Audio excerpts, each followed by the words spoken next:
আজ আমাদের অতিথি হিসেবে আছেন সিনিয়র সাংবাদিক জনাব আরশাদ মাহমুদ। জনাব আরশাদ মাহমুদ, আপনাকে আমাদের অনুষ্ঠানে স্বাগত জানাচ্ছি। ধন্যবাদ। আরশাদ ভাই, একটা জিনিস আপনি খেয়াল করেছেন, দুদিন আগে একজন সাবেক সচিব, মানে যিনি যুগ্ম সচিব হিসেবে রিটায়ারমেন্টে গিয়েছিলেন, পরে বঞ্চিত হিসেবে ভূতাপেক্ষা প্রমোশনও পেয়েছেন এবং উনি অফিসার্স ক্লাবের সাধারণ সম্পাদক বর্তমানে, এবং উনি একসময় খালেদা জিয়ারও সচিব ছিলেন, খালেদা জিয়ার পিএস ছিলেন। বেশ গুরুত্বপূর্ণ ব্যক্তি এবং এই যে বঞ্চিত যারা আছে তাদের আবার সমিতি আছে একটা, সেই সমিতির সভাপতি।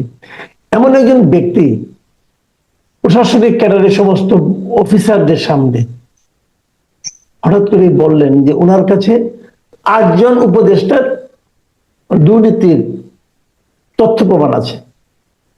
এটার পর আমি নানা রকম প্রতিক্রিয়া দেখলাম, যে যেহেতু অ্যাডমিনিস্ট্রেটিভ অ্যাসোসিয়েশনের যারা ছিলেন তাদের মধ্যে অনেকে বর্তমানে চাকরিজীবী আছেন, অ্যাসোসিয়েশনের পক্ষ থেকে একটা ব্যাখ্যা দেওয়া হলো। সেই ব্যাখ্যাটা তারা বলল যে এটা আমাদের অ্যাসোসিয়েশনের বক্তব্য নয়, তারা নিরাপদ থাকতে যাচ্ছে। সরকারের পক্ষ থেকে একটা বক্তব্য দেওয়া হলো, তারা বললো যে এই ধরনের ঘটনা আসলে ঠিক নয়। নানা ধরনের আলোচনা হচ্ছে। বিএনপিও দেখলাম, বিএনপি যে ফখরুল ইসলাম আলমগীরকে দেখলাম একটা কথা বলতে, যে তাদের নাকি এই উপদেষ্টা পরিষদের উপর পূর্ণ আস্থা আছে। এরকম একটা বাস্তবতায় উনি যখন 8 জনের নাম উল্লেখ করেন, এখন এইটা মিলে আপনি কি বুঝতেছেন? এটা কি মানে সত্য কথা বলতে গেলেও সমস্যাটা কি, আসলে কি? না, এটা তো ব্যাপারটা তো একদম পরিষ্কার যে এখন ইউনূস সাহেবের বা তার অন্তর্বর্তী সরকারের যে অবস্থা, মানে লেজে গবরের অবস্থা, এখন তারা কোনো দিকে সামাল দিতে পারছে না। এই যে আব্দুল সাত্তার, যতদূর আমার নামটা মনে আছে, এই প্রাক্তন সরকারি কর্মকর্তা, তিনি পাবলিকলি এই কথাটা বলেছেন। এই সরকারের যে কার্যকলাপ, আপনি হয়তো সরকার থেকে বলছে এটা ঠিক না, অ্যাসোসিয়েশন থেকে স্বাভাবিকভাবে বলেছে এটা আমাদের বক্তব্য না, বিএনপি যেটা বলছে সেটা, কিন্তু তারপরেও সারা মানুষ এটা বিশ্বাস করছে। এখন আপনি বলবেন যে আপনি সারা মানুষের সাথে কথা বলছেন। না, আমি কথা বলি নাই, কিন্তু কিভাবে বোঝা যায়? যে আপনি যদি 10 জনের সঙ্গে কথা বলেন, 10 জনের মধ্যে 9 জনই যদি বলে যে এই সরকারের কার্যকলাপ প্রশ্নবিদ্ধ এবং নানান সন্দেহ হয়, তারাও দুর্নীতির মধ্যে নেমেছে, তো সেইভাবেই আমি মানে অ্যাসিউম করতে পারি যে মানুষ এটা বিশ্বাস করছে। এখন আপনি যত রিবাটাল দেন, যত রিজাল্ট চিৎকার করে বলেন যে এগুলো সত্য না, কিন্তু মানুষ তো বিশ্বাস করছে এটা ঠিক। তাহলে উনি যে এত বড় একটা চ্যালেঞ্জ দিলেন একটা পাবলিক ফোরামে, অফিসার্স ক্লাবের মতো মানে সংগঠনের তো আপনি এখন এটাকে মুখে আপনি যত চিৎকারই করেন, কিন্তু আপনার তো পারপাস সার্ভ হচ্ছে না। মানুষ তো বিশ্বাস করতেছে এটাই সত্যি। এবং এই সরকার যে দুর্নীতি করছে, এখন হাতে কলমে আমরা এটার প্রমাণ পাই নাই, কিন্তু বিভিন্ন ক্ষেত্রে দেখা যাচ্ছে কি যে বিভিন্ন উপদেশ শুনতে পাচ্ছি বিভিন্ন জায়গায়, ফেসবুকেও দেখতেছেন মানুষের মুখে মুখে, যে কয়েকজন উপদেষ্টা মামলাবাজির ইয়েতে নামছে, দুর্নীতিতে নামছে। এক একজনের নামে মামলা দেয়, তারপর তার তুমি কত টাকা দিবা, একে বর্ডার পার করে দিবা, তুমি কত টাকা দিবা। এর মধ্যে এই ছাত্র যারা ছিল উপদেষ্টা, তাদের নাম বেশি করে আসছে, বা এই জাতীয় নাগরিক পার্টির যারা নেতা নেত্রী, তাদের কথা প্রায় আমরা শুনতে পাচ্ছি। এবং এখন দেখেন সবচেয়ে ইন্টারেস্টিং ব্যাপার হলো এবং দুঃখজনক ব্যাপার, যে এই জাতীয় নাগরিক পার্টি এখন তাদের মানে 2 জন অন্তত আমি দেখলাম যে তাদের এই সরকারের খুব পাবলিকলি তাদের সমালোচনা করছে।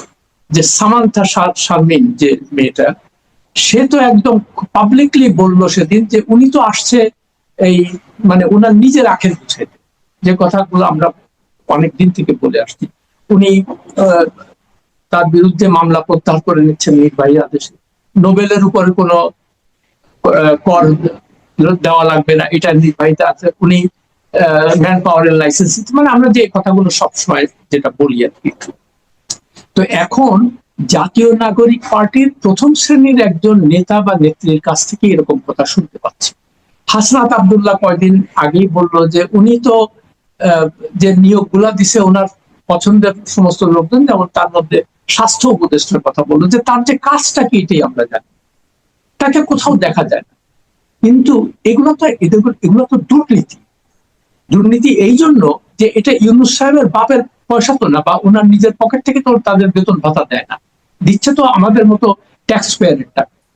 তো তাহলে এই যে জবাবদিহিতা যদি না থাকে, এবং সবচেয়ে আশ্চর্য ব্যাপার, উনি কিন্তু টোটালি মানে এই ব্যাপারে কোন রকম কোনো উচ্চবাচ্য করেন না, কিংবা তার এই যে প্রপাগান্ডা উইং যেটা আছে, যার নাম প্রেস উইং বলে, সেখান থেকেও কিন্তু এই ধরনের কোনো কথাবার্তা বা তার একটা জবাব দেওয়া, যে আচ্ছা ঠিক আছে, হাসনাত আব্দুল্লাহ এই কথাটা বলছে, এটা তো সেটা একটা ইম্পর্টেন্ট লোক এই গভর্নমেন্টের, তো তার এটা বলি, ওগুলা বলবে না। সামান্তা শারমিন যে এত বড় কথা বললো, সেখানেও তাদের কোনো, তারা চুপচাপ। এই প্রসঙ্গে আরেকটা কথা বলি, মানে এই যে এই চুপচাপ থাকার যে ব্যাপারটা, এটা কি তাহলে ওইটা ওনারা ওই ফর্মুলায় গেছেন যে বোবার কোনো শত্রু নাই, চুপ করে থাকি, হ্যাঁ, একশো না, প্রথম কথা হলো যে এদের তো বলার কিছু নাই। তারপর তারা জানে যে এই দুর্নীতিগুলো তারা করেছে। যেমন ইউনূস সাহেবের নিজের কথাই ধরেন, উনি প্রথমে এসে খালি নিজের যে সুবিধাগুলো সেগুলো উনি, তো এগুলো তো দুর্নীতির পর্যায়ে পড়ে না।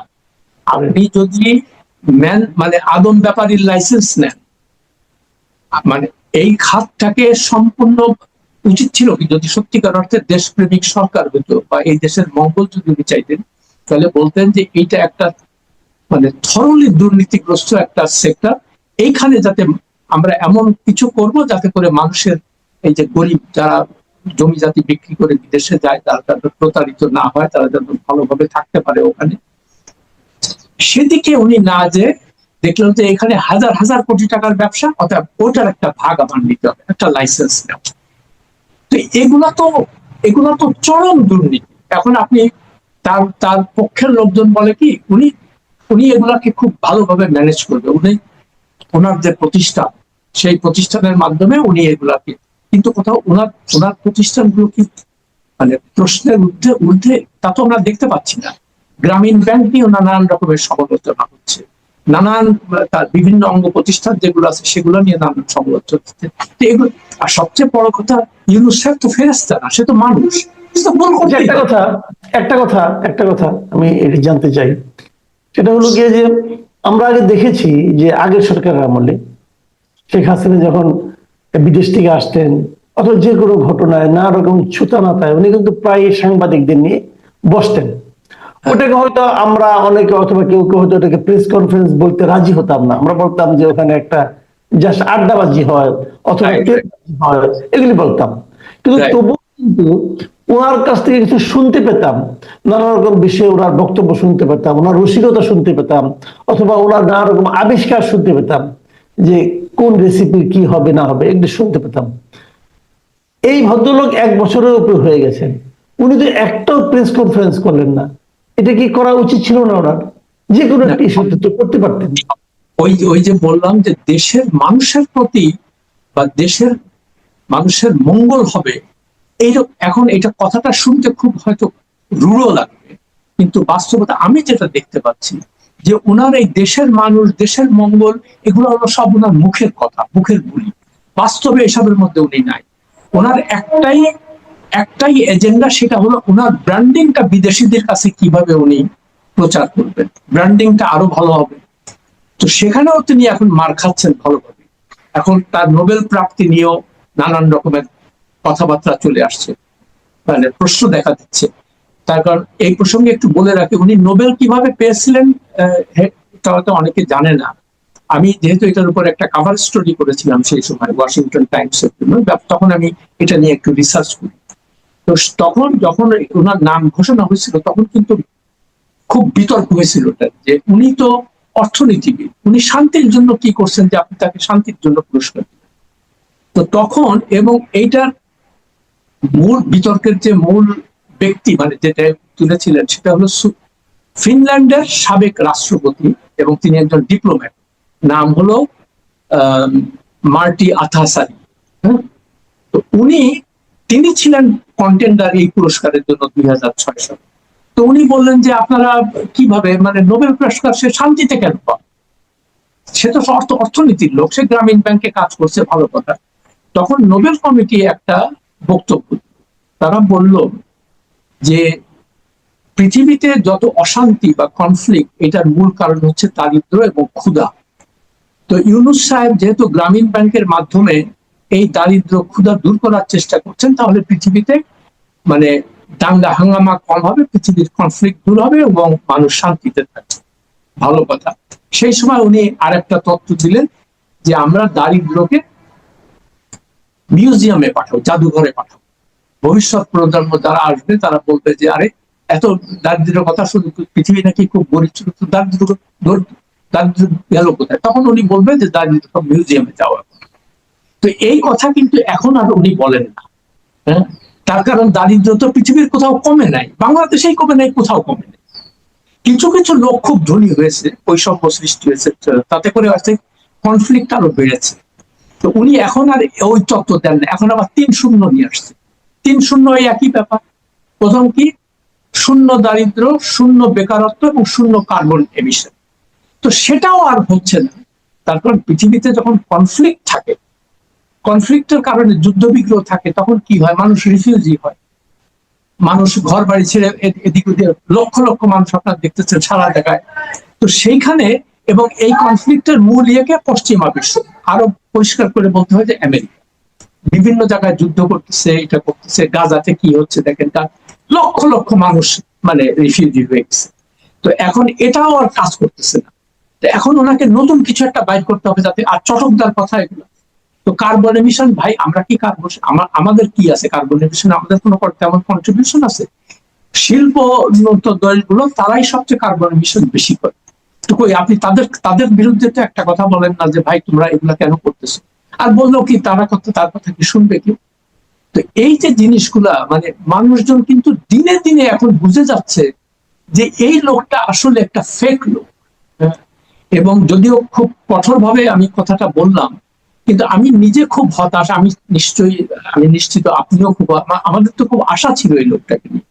কিন্তু দেখেন, সে প্রেস কনফারেন্সের ধারের কাছে যায় না, সে কারোর সাথে দেখা করে না, কিন্তু কি করে? বিদেশে কেউ আসলে তার সাথে একদম ছাপ দিয়ে বলে, তাদের কথা বলে। আবার ইদানিং আরেকটা জিনিস লক্ষ্য করেছেন যে বিদেশি মানে মিডিয়া গুলা, তারাও অত্যন্ত ক্রিটিক্যালি তাকে এখন দেখতেছে। তার 1 বছর, কয়েকদিন আগে দেখলাম মেট্রো নিউজের একটা মোটামুটি ক্রেডিবল একটা নিউজ সাইট, যদিও বাংলাদেশিরা চালায়, মানে এদের একটা গ্রহণযোগ্যতা, বিশ্বাস, এরা এই সরকারকে কিন্তু প্রথমে অনেক দিচ্ছে। 3 দিন আগে তারা একটা, এই 1 বছর, ইউনূস সরকারের 1 বছর উপলক্ষে একটা আর্টিকেল দিচ্ছে। এইরকম মানে নির্মোহ বা অত্যন্ত ক্রিটিক্যাল আর্টিকেল, মানে প্রতিটা কথায় সত্য কথা, যে ইনি হচ্ছেন সত্যিকার অর্থে এলিটদের কিভাবে খুশি করব, এলিটদের কিভাবে তাদেরকে তোয়াজ করব, এই জন্য উনি বিদেশ থেকে বর্গি ভাড়া করে নিয়ে আসছেন, ওই স্যুটটাই পরা আলাদা লোকজনকে নিয়ে এসে এক এক জায়গায় বসিয়ে দিয়েছেন, এবং তাদের বেতন ভাতা, তারপরে 5 স্টার হোটেলে থাকা, আর খালি বিদেশে। উনি তো জানি, কিন্তু এটা কেউ কিন্তু জানে না। এই যে ধরেন খলিলুর রহমান বলেন, কি বলে, লুৎফে সিদ্দিকী, আশিক চৌধুরী, ফয়েজ আহমেদ, এদের একটা কোন একটা সংবাদ মাধ্যম দেখলাম না যে এদের একটা ইনভেস্টিগেশন করে বের করবে যে আচ্ছা আপনারা এই গত 1 বছরে কতবার বিদেশে গেছেন, এবং যেহেতু আপনারা জনগণের টাকা ব্যয় করছেন, তো আপনাদের তো একটা জবাবদিহিতা থাকা দরকার যে এই টাকার বিনিময়ে আমরা কি অর্জন করেছি। এখন বলবে কি এগুলো তো রাতারাতি, এগুলো সম্ভব না, সেটাও বুঝি, কিন্তু আমরা তো কোনো কিছু দেখতে পাচ্ছি না। না দেখার ফলে একটা জিনিস, একটা বিষয় আপনি খেয়াল করবেন যে নেত্র নিউজে যে আর্টিকেলটার কথা বললেন, ওটা আমিও পড়েছি। ওটা শেষ দিকে উনি একটা কথা, লেখাটা শেষ দিকে একটা কথা বলা হয়েছে যে 2026-এর ফেব্রুয়ারি মাসে যে সাধারণ নির্বাচন করার প্রতিশ্রুতি উনি ঘোষণা করেছেন, এটাকে অনেকটা ওনার একটা অর্জন হিসেবে দেখানো হয়েছে, যে এটা দিয়ে আমরা দেখতে চাই যে আসলে ভালো কিছু হয় কিনা। 2026-এ ফেব্রুয়ারিতে নির্বাচন হবে, মানে রোজার আগে নির্বাচন হবে, এটা নিয়ে প্রথম যখন ঘোষণাটা দেন অনেকেই খুশিও হয়েছিলেন।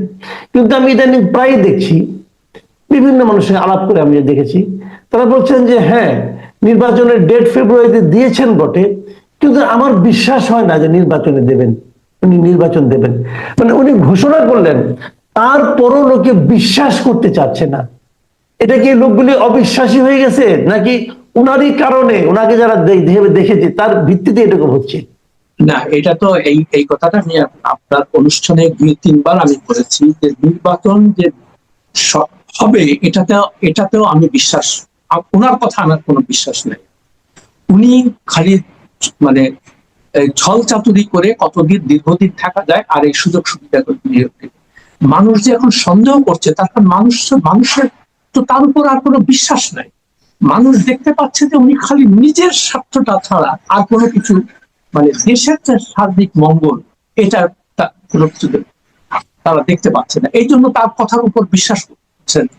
আর ধরেন, যদিও ধরে নি তর্কের খাতিরে হ্যাঁ ইলেকশন একটা হবে, কিন্তু ইলেকশন যে হবে সেটারও মানে কোনো তেমন কোনো মানে ব্যাপক গ্রহণযোগ্যতা থাকবে কিনা, তার কারণ আওয়ামী লীগকে আপনি মাঠে নামতে দিবেন। আমি আওয়ামী লীগের কোনো পক্ষের লোক না, এটা আপনি নিশ্চয়ই জানেন, আমি বহু লেখা লিখেছি। কিন্তু এই যে আওয়ামী লীগ আসবে, আওয়ামী লীগকে এই পরিস্থিতিটা সৃষ্টি হলো কেন? ওনার ব্যর্থতার কারণে। আওয়ামী লীগের তো নামই নেওয়ার কথা না মানুষের, কিন্তু এই 1 বছরে মানুষ বিভিন্ন কার্যকলাপ দেখে চিন্তা করছে যারে এখন এই যে আওয়ামী লীগ ভালো ছিল বা আগের সরকার ভালো, এই কথাটা আসলো কেন? এটা তো আসারই কথা না, ওদের তো অস্তিত্বই থাকার কথা না।